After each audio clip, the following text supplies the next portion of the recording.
हिंदी भाषा, परंपरा, साहित्य, संस्कार का सजा मंच आशीर्वाद साहित्यिक सांस्कृतिक संस्था का 33वां संस्करण। आज 33वां भाषा सेतु पुरस्कार आयोजित होने जा रहा है केंद्रीय कपास प्रौद्योगिकी अनुसंधान संस्थान के संयुक्त तत्वाधान में। यूँ तो आशीर्वाद की 56 वर्ष की अविरल यात्रा हिंदी के प्रचार प्रसार के लिए कायम चलती है, चलती रहेगी, लेकिन इस वक्त हम आपको लेके चलते हैं सीधे मंच पर।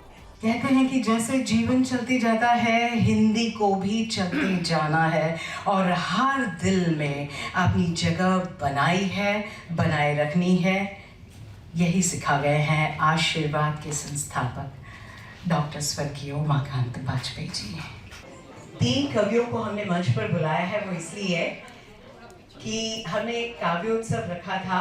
बस 2-2 मिनट का समय आपको दिया जाएगा। उसी शाखा में ट्रांसफर हो गया मेरा भी, जहां पत्नी अकाउंटेंट थी। यानी घर हो या दफ्तर, बेइज्जती परमानेंट थी। सारा दिन टेंशन में काटता था, इधर पत्नी उधर मैनेजर डांटता था। एक कल ही की बात है, लोक अदालत के दौरान ऐसे काम हुए, पत्नी ने अपने क्रेडिट कार्ड के एनपीएस से बचाने के लिए 10,000 मेरे ले लिए। मैंने जब वापस मांगे तो बोले दिखाई नहीं देता, स्कूटी पे हूं, घर चल के बात करेंगे, अभी ड्यूटी पे हूं। इतने गहरे तो नहीं जैसे तेरी आंखों का काजल, इतने गहरे तो नहीं जैसे तेरी आंखों का काजल, इसलिए रूठ कर खड़े रहते हैं मगर बरसते नहीं काले बादल। दोनों प्राकृतिक हैं, दोनों की चाह होती है, पहला मिल जाए तो फिर दूसरे की राह होती है। मगर मिल जाए दूसरा पहला से पहले, अगर प्रेम नौकरी से पहले मिल जाए तो, मगर मिल जाए दूसरा पहला से पहले, तो अधिकांशतः देखा गया है कि पहला मिल नहीं पाता है। यह कोई चलचित्र थोड़ी है जो यहाँ हर कोई पुष्पा हो जाता है। इसके साथ ही हम प्रेरणा पुरस्कार के लिए आमंत्रित कर रहे हैं श्री त्रिलोकानंद मिश्र जी को, जो कि भारतीय जीवन बीमा निगम से हैं। इसके बाद में श्री प्रशांत गोस्वामी जी को, जो कि भारतीय प्रबंधन संस्थान मुंबई से हैं। डॉक्टर विभावरी गोरे और श्री विद्याधर जो, भारत पेट्रोलियम कॉर्पोरेशन लिमिटेड। इसके बाद उल्लेखनीय नवोन्मेषी कार्य इस वर्ष यह पुरस्कार जा रहा है nuclear power corporation of India limited और भारत प्रौद्योगिकी संस्थान मुंबई। आप अपने कार्यालय में किस तरह से नवोन्मेषी कार्य आपका क्या रहा है? आप अपने कार्य के माध्यम से ज़रा 2-2 लाइन में बताइए। Nuclear power corporation of India limited में हमने अपना अधिकतर कार्य हिंदी में सुनिश्चित कराने के लिए सीडेक पुणे के सहयोग से इंटरनेट रहित कंठस्थ सारथी सॉफ्टवेयर को हमने लागू कराया है। इसके माध्यम से हमारे सभी जो 11,000 कर्मचारी हैं, वो अनुवाद का जो कार्य है, उनका जो रोज़ का काम है, वो उसको आसानी से हिंदी में कर पा रहे हैं। सबसे पहले तो आशीर्वाद संस्थान का बहुत बहुत आभार। मैं इस नवोन्मेषी कार्य के लिए पुरस्कार देने के लिए हमारी ये कोशिश रहेगी कि हम इस प्रयास को जारी रखें और इस दिशा में हम और आगे बढ़ते जाएं और नया कुछ ऐसा कार्य करें जो हिंदी भाषा को आगे बढ़ाने में सहायक हो। आपने भारतीय प्रौद्योगिकी संस्थान मुंबई को अर्थात IIT बॉम्बे को नवोन्मेषी पुरस्कार से हमें सम्मानित किया गया है, इसीलिए बहुत बहुत धन्यवाद। जैसे नाम में है, हमारे यहाँ भारतीय प्रौद्योगिकी संस्थान में विज्ञान प्रौद्योगिकी तथा AI पर बहुत ही अधिक कार्य हो रहे हैं, रिसर्च हो रहे हैं। और इसी के आधार पर हमारा हिंदी का कार्य भी हम करते रहते हैं। इसके लिए बहुत बहुत धन्यवाद। अब ये परिचर्चा का जो सत्र है वो शुरू करेंगे वागीश जी।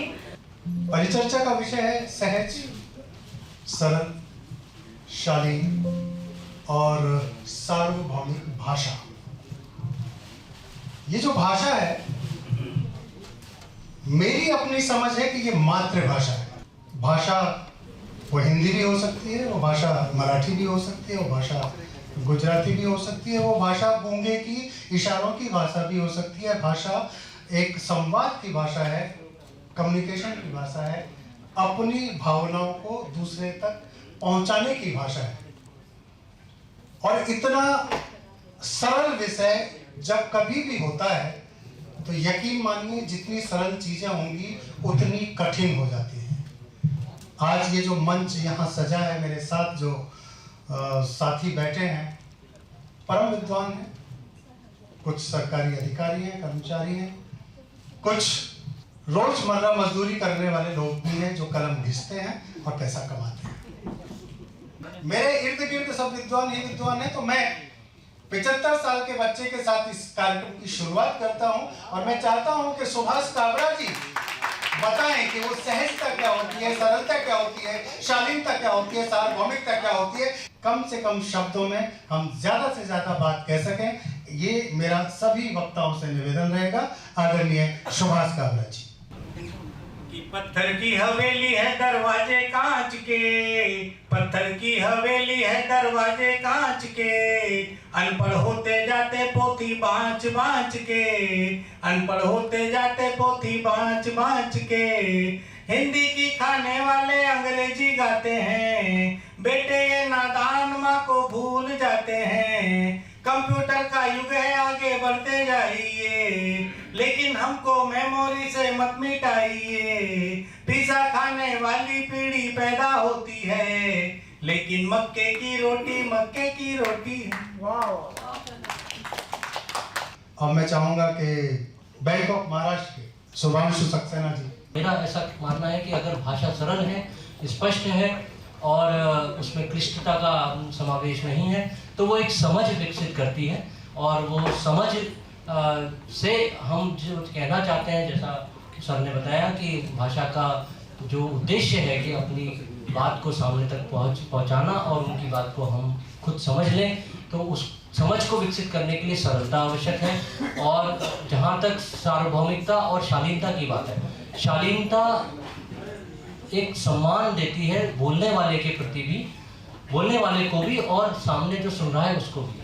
तो भाषा का शालीन होना, भाषा में क्लिष्टता ना होना, मुझे लगता है एक भाषा का बहुत आवश्यक गुण है।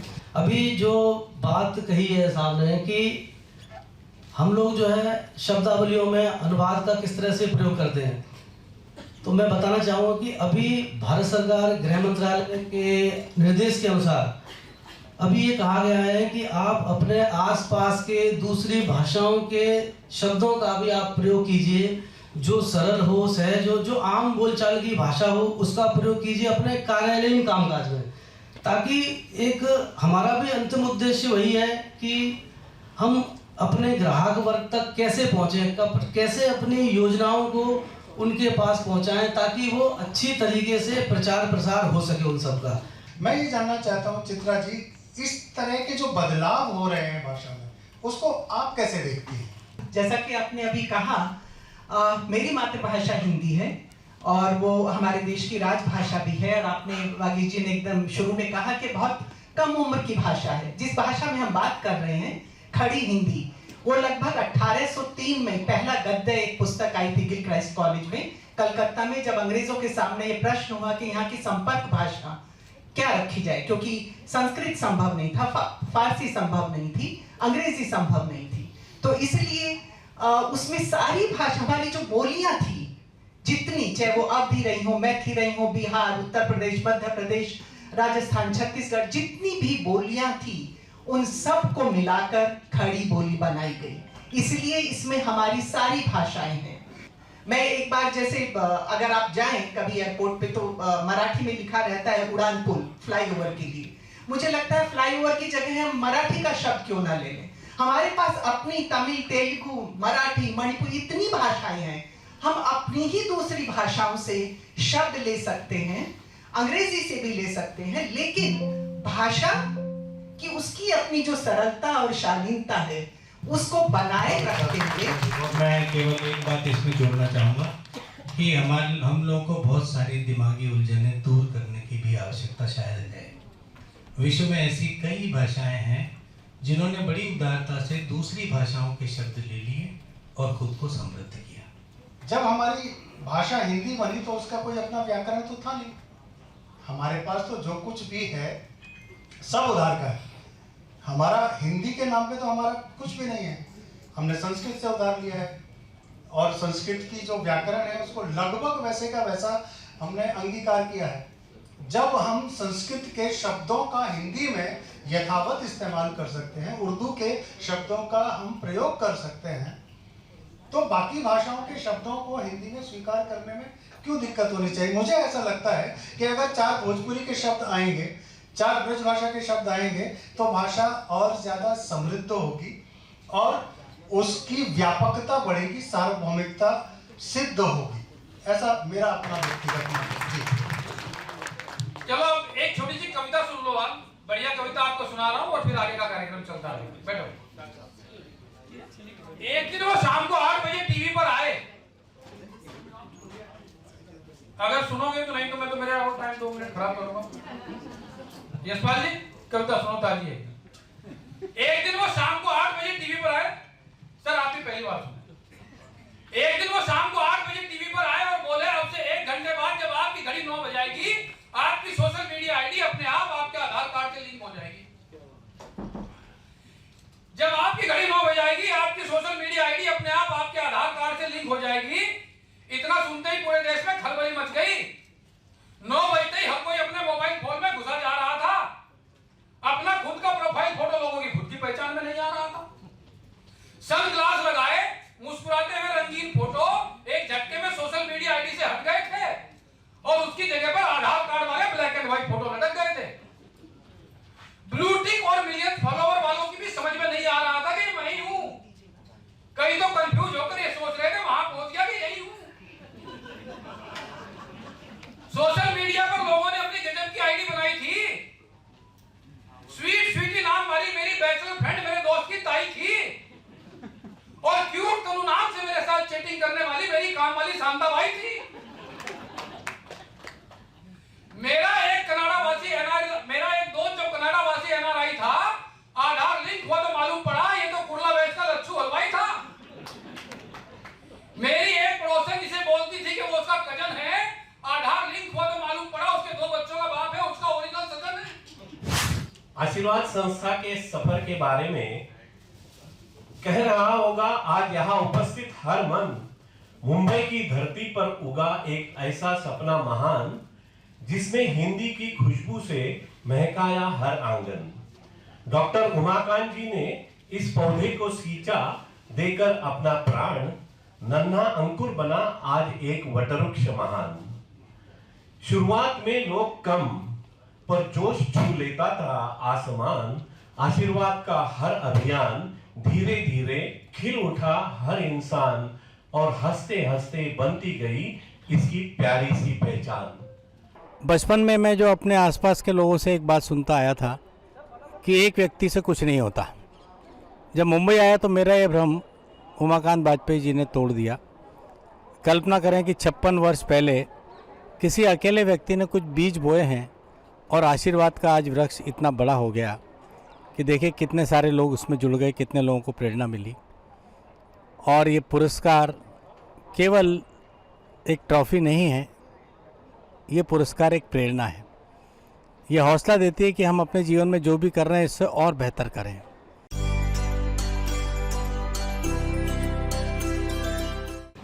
आदरणीय विमल मिश्रा जी मंच पर आ जाएं। ये सेट ऑफ पुरस्कार आपके हाथों दिया जाएगा और साथ ही आदरणीय श्री संतोष कुमार झा जी, चेयरमैन, अध्यक्ष, प्रबंध निदेशक, कोकण रेलवे, आप मंच पर आ जाएं। बस आइए पुरस्कार लेकर आइए। जोरदार तालियों से इनका पुरस्कार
पुरस्कार और आशीर्वाद प्रदान करता है।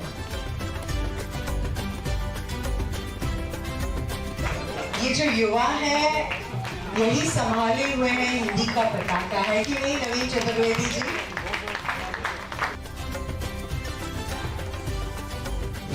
आशीर्वाद संस्था के मंच पर आशीर्वाद स्वरूप आशीर्वाद पुरस्कार लेते हुए एक बहुत बड़े आशीर्वाद की मुझे अनुभूति हुई है और हमेशा होती रही है, और मैं लगातार आपके प्रोग्राम में आता रहा हूँ। ये एक संस्था, एक इंस्टीट्यूशन के रूप में आज अगर इसकी एज देखें 56 वर्षों से और 33 साल से हिंदी की सेवा कर रहे हैं, एक बरगद के पेड़ की तरह हैं। और हम सभी इसके मंच के नीचे जब आते हैं तो एक वो जो छांव बरगद पेड़ की अनुभूति होती है वो आज हमें होती है। मैं ये बताना चाहूँगा यहाँ कि हमारे हिंदुस्तान पेट्रोलियम कंपनी में जो टीम है, जो हिंदी विभाग में है, बहुत छोटी टीम है लेकिन बहुत ही इफ़ेक्टिव है, बहुत अच्छा कार्य कर रही है। और हर वर्ष हमें कुछ न कुछ पुरस्कार, कीर्ति पुरस्कार हो, क्षेत्रीय पुरस्कार हो, ऐसे विविध पुरस्कारों से नवाजा जाता है। बच्चा सबसे पहले क्या सीखता है? माँ से, भाषा। तो भाषा अगर हमारे समय में बहुत संकट झेल रही है, उपेक्षा झेल रही है, अगर उस भाषा को आप इस तरह से पल्लवित पोषित कर रही हैं, मैं देखिए जिसने पेड़ लगा दिया वो तो ठीक, पर उसका संरक्षण जो कर रहा है वो ज़्यादा मायने भी रखता है। तो आप जो है जो काम कर रही हैं, और इसी कारण से मैं आया, मतलब मुझे जो है सम्मान जो है वो मैं मानता हूँ कि इस परंपरा में जुड़ना मेरा सम्मान है। सभी पत्रिकाएं और सभी लोग बहुत ही अच्छे लिखा था और बहुत ही अच्छी राइटिंग थी, बहुत ही अच्छी भाषा के प्रति प्रेम था। वो भाषा जो हमारी भाषा है, हिंदी संस्कृति, हमारी संस्कृति को लेकर। और सभी पत्रिकाओं में से मेरे लिए तो बहुत मुश्किल था किसी एक को पुरस्कार देना, तो मेरी पत्नी जैसा कि नीजा, उनका हमने सहयोग लिया, और नीता जी थी, संगीता थी, हम सब लोगों ने मिलके बैठ के नेचुरली बेसिकली हम लोगों ने शुरू करा, हम लोगों ने देखा और अपनी राय दी। मुझे खुशी है कि वो राय और वो निर्णय आप सबको बहुत पसंद आया। उसके लिए आपका और हमारे सुनने वालों, देखने वालों का बहुत बहुत धन्यवाद।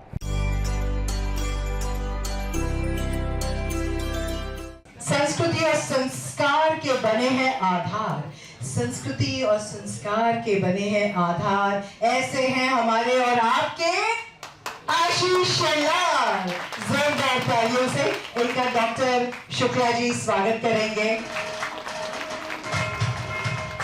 और आशीर्वाद की तरफ से हम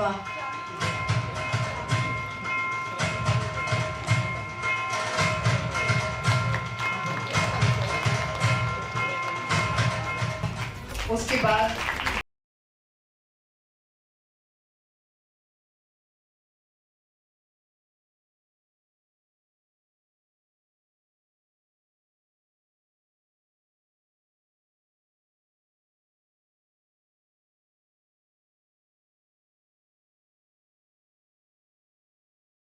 भाषा, और उसमें भी हिंदी भाषा, और एक सांस्कृतिक सेतु मराठी से, उर्दू से, और संवाद सांस्कृतिक सभी भाषाओं का एक साथ करना, ये सोच ही अपने आप में बहुत बड़ी सोच है। भाषा तो बहुत लोग करते हैं, अपेक्षाएं तो समाज में रखना स्वाभाविक है, लेकिन उस दिशा में काम करना और वो भी लगातार 33 साल करना, ये असंभव जैसे लगने वाली चीज आशीर्वाद की पूरी टीम ने की।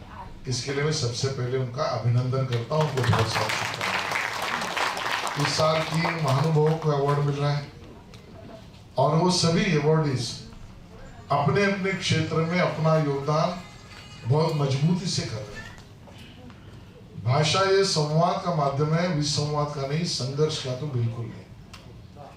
और इसके कारण मैं ऐसा मानता हूं कि जो जो अच्छा समाज में है, वो समाज में या साहित्य में वो सभी अच्छा जो है वो एक दूसरे के साथ आदान प्रदान करना चाहिए। इस प्रकार की सोच यही सही मायने में अपनी हिंदुस्तानी संस्कृति ऐसा मैं मानता हूं। आशीर्वाद का 33वां समारोह में आपको रत्न पुरस्कार दिया गया, क्या कहना चाहेंगे? आशीर्वाद का आशीर्वाद जिसे मिल जाए वो तो उसकी नैया पार है, क्योंकि हर किसी को नहीं मिल सकता ऐसा अवार्ड, और इतना प्रेस्टीजियस अवार्ड है कि जिसकी मैं कल्पना भी नहीं कर सकता कि मुझे मिलेगा। Thank you so much. साहित्य, संगीत, कला और फिल्म, इन चारों को मिला करके जो कार्यक्रमों का एक रूप पेश करते रहे हैं हमेशा से आशीर्वाद संस्था और उमाकांत वाजपेयी जी, अद्भुत है। आप देख लीजिए, शाहरुख खान से उन्होंने सम्मानित किया, हेमा जी को सम्मानित किया, साहित्य में भी उन्होंने बहुत बड़े बड़े नाम को सम्मानित किया। आज भी आप देख रहे हैं बहुत सारे कार्यक्रम हो रहे हैं। तो ये साहित्य के लिए जिनका दिल हमेशा धड़कता रहा वो थे उमाकांत वाजपेयी। मुझे बहुत बहुत खुशी है और बहुत बहुत शुक्रगुजार हूँ आशीर्वाद इस संस्था की, जिन्होंने रंगमंच को स्थान दी है, जगह दिया है, सम्मान दिया है और मुझे ये अवार्ड दिया है। तो मैं ये समझती हूँ ये अवार्ड मेरे लिए नहीं, ये रंगमंच एज ए होल के लिए है। मुझे बहुत प्रसन्नता है कि हमारे बैंक को, सेंट्रल बैंक ऑफ इंडिया को, हिंदी में उत्कृष्ट कार्य के लिए आशीर्वाद संस्था द्वारा उत्कृष्ट राजभाषा पुरस्कार प्रदान किया गया है। यह हमारे MD and CEO sir Shri Kalyan Kumar sir और हमारे महाप्रबंधक राजभाषा श्री कुशल पाल सर के नेतृत्व और उनके मार्गदर्शन का ही परिणाम है कि हमारा बैंक राजभाषा के कार्यान्वयन की दिशा में अग्रणी भूमिका निभा रहा है। किसी कला के साथ जुड़ना, उसको ढूंढना, उसमें हमारे जीवन के क्या अंग छुपे हैं और कैसे जीवन मुरझा सकता है बिना कला के, इसलिए वो बहुत आनंददायक रहा। और उसके लिए हमने उन कलाकारों के साथ रहे और लंबे समय तक उन कलाओं के बारे में जाना, और था कि उन कलाओं को बचा के रखा जाए, जिससे कि डॉक्यूमेंट्री में यही दिखाया गया है कि अगर लोक कलाएं नहीं बची तो हमारे जीवन की संवेदनशीलता समाप्त हो जाएगी। इसलिए उन लोक कलाओं को, लोक भाषाओं को बचा के रखना ज़रूरी है। मैं तो हिंदी भाषी नहीं हूँ, मैं बेसिकली बंगाल से हूँ, बट हमारा जो ये लोग है, ये लोग हमको पूरा सपोर्ट देता है, सहयोग देता है। इसलिए मैं अभी तक जो विकास प्रोग्राम जो पत्रिका है IDBI बैंक का, उसको इतना आगे लेके जा रहा है। जो आशीर्वाद की तरफ से मुझे ये सम्मान मिला है वो मेरे लिए प्रशंसनीय है और मैं इसे बहुत बहुत धन्यवाद देता हूँ। अभी पिछले 2 साल पहले मुझे राष्ट्रपति अवार्ड से सम्मानित किया गया और करीब 52-53 ईयर से मैं अपने तबले के क्षेत्र में काम कर रहा हूँ। विश्व के हर कोने में मेरा तबला अच्छा बोला है। बॉम्बे में रहता हूँ, बनारस घराने का हूँ। इस चैनल को और इस आशीर्वाद के अवार्ड को मैं तहे दिल से आभार प्रकट करता हूँ और मैं चाहूँगा कि इस भाषा को संभाल कर रखें। और तबले की बोल से एक समापन करूँगा। धागते धागते धेरे धागते धागते धेरे धागते खड़ते धागते टकते तागिन धागते टकते गिने था टक तगते गिने था टक तगते गिने था। सबसे बड़ी बात है कि नीता वाजपेयी जी और पूरी टीम ने बड़ी शिद्दत से इसका पूरा प्लानिंग किया था और कार्यक्रम को सफल बनाया। सबसे बड़ी बात है कि मुंबई के जो हमारे मंत्री महोदय सांस्कृतिक और पालक मंत्री एडवोकेट आशीष शेलार जी ने भी यहाँ पर उपस्थित होकर सभी जो अवार्ड है उन्हें पुरस्कार देने का काम किया और काफ़ी सामाजिक और सांस्कृतिक जो एक विरासत को जो संवारने का जो काम आशीर्वाद के जरिए हो रहा है उसके लिए मैं पूरे आशीर्वाद की टीम को बधाई देता हूँ। धन्यवाद। राजभाषा हिंदीची जर गोष्ट घ्यायची झाली तर आमच्या इथे सगळं अनुसंधान कार्य जे असतं ते आमचे वैज्ञानिक मंडळी आहेत ते आपले लेख वगैरे हिंदी, मराठी आणि प्रादेशिक भाषांमध्ये पण लिहितात आणि आपल्या प्रौद्योगिकीचा प्रसार करतात आणि आमचं जे प्रशासनिक कार्य आहे ते आम्ही 100% हिंदीमध्ये करण्याचा प्रयत्न करत असतो आणि आमच्या लक्ष्य प्राप्तीसाठी आम्ही नेहमी अग्रेसर असतो। हमारा संस्थान मुख्य रूप से अनुसंधान के क्षेत्र में कार्य करता है, लेकिन अनुसंधान के अलावा हम लोगों का इंटरेक्शन और लोगों से बहुत कम था। आज जो सांस्कृतिक लोगों से और जो भाषा के क्षेत्र में कार्य कर रहे हैं ऐसे लोगों से हम लोगों को मिलने का मौका मिला। ये हमारे संस्थान के लिए बहुत अच्छा है। प्रोग्राम जो है काफ़ी अच्छा हुआ और हमारे जो संस्थान का पहुंच थी अभी तक जो वैज्ञानिकों के साथ थी अब कलाकारों के साथ भी हो गई और हिंदी के क्षेत्र में जो हमारा संस्थान कार्य कर रहा है निश्चित रूप से हम लोग आज का जो संभाषण सुन करके उसमें और अच्छे सुधार लाने का प्रयास करेंगे। तो ये था आशीर्वाद भाषा सेतु पुरस्कार का 33वां वर्ष। संस्था को अभी तक 56 वर्ष हो चुके हैं और अविरल इसी तरह यात्रा, हिंदी के प्रति समर्पित यात्रा चलती रहेगी, यही उम्मीद है। और आज जिस तरह से रत्न कार्यालय गौरव सम्मान दिए गए, जहां एक से एक बढ़कर महान विभूतियां उपस्थित थीं और उन्होंने अपने विचार प्रकट किए। हम उम्मीद करते हैं सह्याद्री दूरदर्शन के माध्यम से कि हमारा साथ इसी तरह देते रहेंगे। तब तक के लिए धन्यवाद, नमस्कार।